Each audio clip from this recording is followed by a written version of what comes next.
قاعدين نذاكر عشان ايه؟ عشان ناخذ شهاده، بعد الشهاده عشان نتوظف.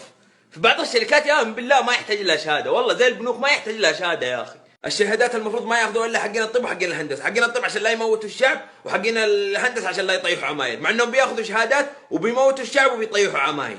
النظام الجديد لجنه يسالوك انت ايش هوايتك يا كابتن؟ والله هوايتي اعد الفلوس، خلاص يرسلوك البنك يدربك 3 شهور كيف تسوي الحركه دي اللي تسعبل في اصابعك وتعدد الفلوس وتحطها في الدنيا. ما قهوي ينبسط مني، اقول له كيف اقدر اخدمك استاذي؟ يقول لي ابى اديك فلوس، اقول له خلاص وقع زي ذا التوقيع 3 مرات واخذ منه الفلوس واحطها في الدرج حق الفلوس بس. من جد انت يا راعي البنك ليه شهاده ومعدل ولة حياه؟ خلاص انا اعرف الخطه، جاء العميل ابتسم في وجهه واقول له هلا والله نورت المكان والمكان مكانك ومن ذا الكلام، مو قهوي بالله الابتسامه واقول له وقع زي ذا التوقيع 3 مرات واخذ منه الفلوس، اسوي زي ذي الحركه واعد الفلوس زي الناس، وده يحتاج له شهاده ومعدل؟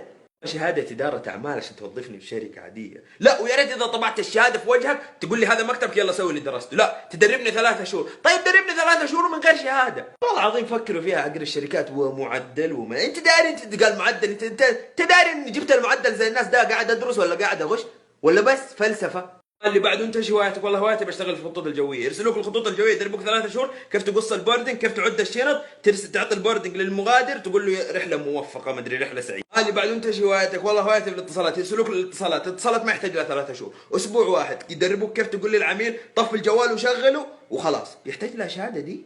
انتوا يا صاحبين التجاره ومش عارف ايه خافوا الله فينا، نبى نتزوج نبغى ده يا اخي، نبى نتزوج في عمر الزهور ما ادري ايش يسموه ده، ما احنا قادرين. والله العظيم تجلس تقول لي شهاده، تجلس تقول لي معدل ما ادري يعني عشان ربي رزقك كم ريال تجلس تذلنا؟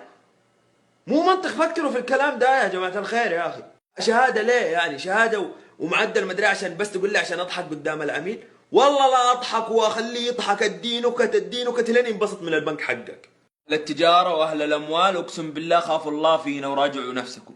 ربي رزقك ريال اليوم، بكرة ربي يشيل ريالك تجلس لحالك.